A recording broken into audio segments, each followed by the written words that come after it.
Hi, I'm Madam Pigeon, And this is the week of Valentine's Day, so I want to talk with you about it.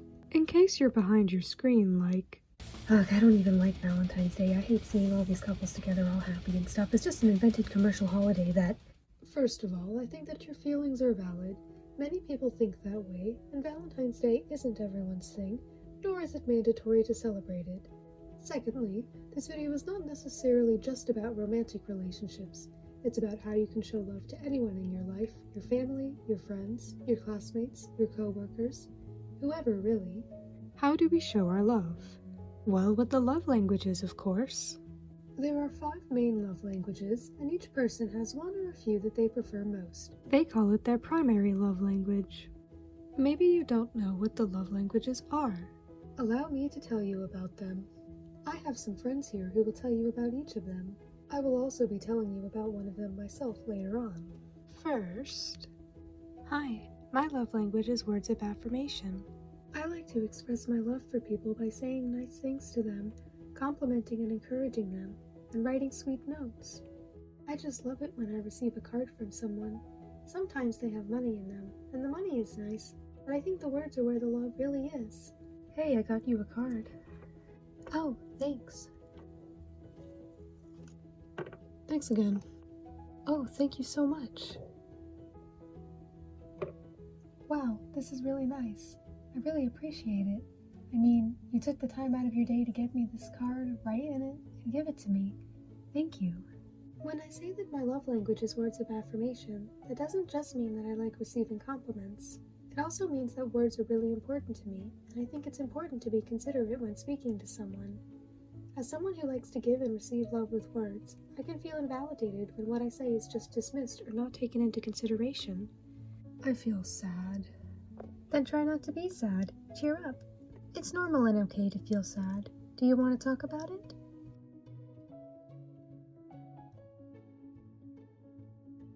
I see. I understand why that would make you feel that way. Well, how about we hang out at your place for a little while? I think we often overlook the power of our words. Words can mean a whole lot. It's nice to say nice words, but it's also important to mean what you say. Anyway, I love telling my friends how much they mean to me, or giving compliments whenever I see someone wearing clothes that I think look nice. Even if it's not your primary love language, I recommend trying it out. Our next guest will tell us about quality time. Hello, my love language is quality time. Quality time is, well, time that you spend with someone that is genuine, and you get to bond with each other. I like to have quality, uninterrupted time with my loved ones, with no distractions and everyone giving each other their full attention. It's important to me that I get to spend a lot of decent time with my loved ones. Having that fun period of time together really makes my day, and it helps us to bond and get to know each other better. Can you get off your phone, please? I'm listening. Well, when you're on your phone, that shows that I don't have your full attention. It also says something about what you'd rather be doing right now. You're right. You have my full attention now. Thank you. Anyway, how have you been? How's work been going? Spending quality time with someone can show that you care about them and want to make them feel loved and wanted. We may not realize how important quality time is, but it's a great thing to have with family and friends. It's good to get to know each other so that you know what the other person likes and dislikes, and you can figure out what kinds of activities you enjoy doing together. You can also learn about doing new things that you never knew you would enjoy.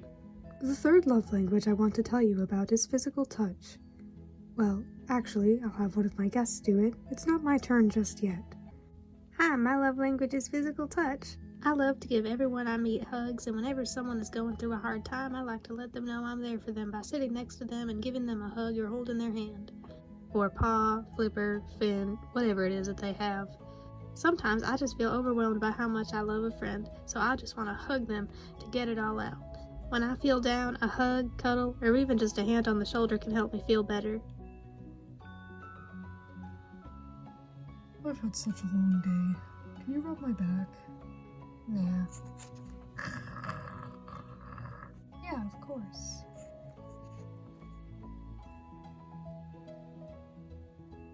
But still, even if your love language is physical touch, it's important to ask someone if you can touch them before you do it.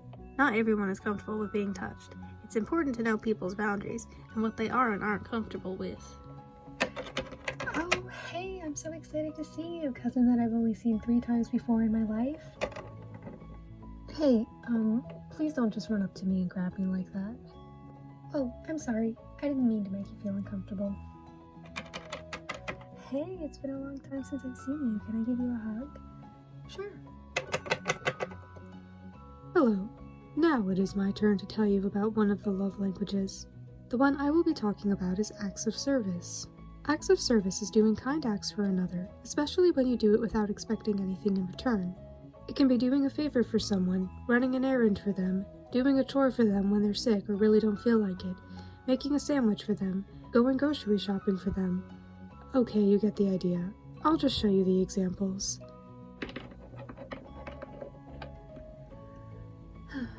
I'm just so tired and exhausted from all the chores I constantly have to do.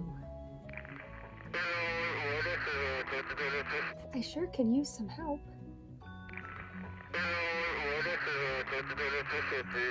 Why can't you help me with some of the chores?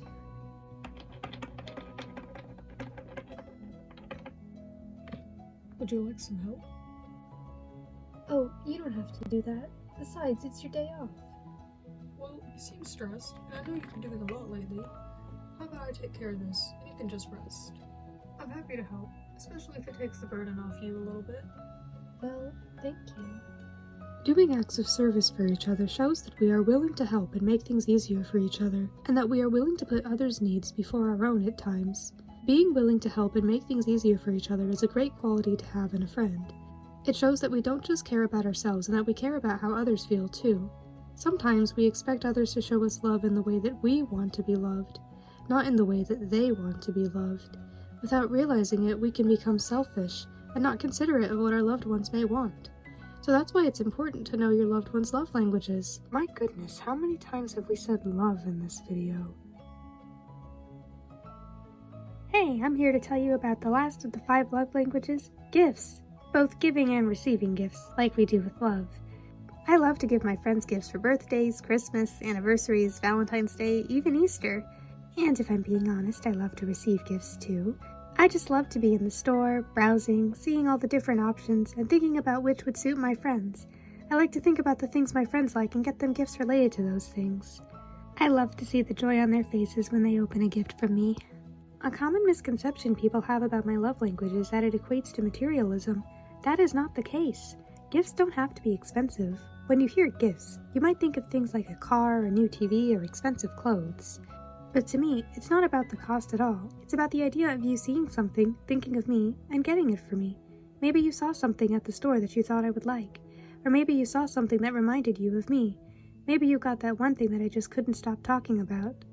I'm sorry, there was just nothing I could get you this time. I don't have a lot of money right now. Well, you could have written me a note, or gotten me a pretty rock from the park, or even picked some flowers from outside. Gifts don't have to be expensive. I mean, I'm not asking you to buy me a house. Hey, here's your gift. I'm sorry I couldn't get you something bigger. I've been saving up recently and I don't have a lot of money right now. I know it's not much, but... Oh, I love it. Thank you so much.